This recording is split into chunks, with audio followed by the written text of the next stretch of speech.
არა, ეს არის მესამე ძვირი. მაქსიმალურად ვცდილობ რომ მაშინ როცა დებულობდი შევა და ამიგინეს ეს ერთი თვე.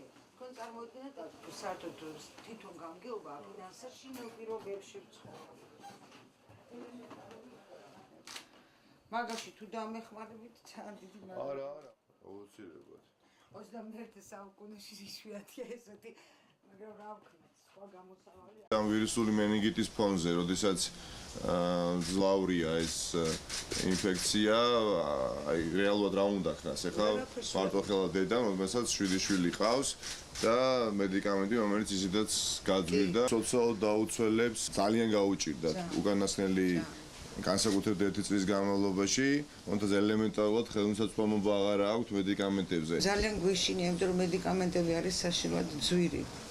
მაქსიმალურად ვცდილობ რომ გარეთაც არ გაუშვა ბავშვები. უბრალო მედიკამენტსაც აქვს 20 თეთრი, 30 თეთრი. საერთოდ ჯამში უკვე ძალიან დიდი თანხა გამოდის, ვერანაირად ვერ ვწდებით.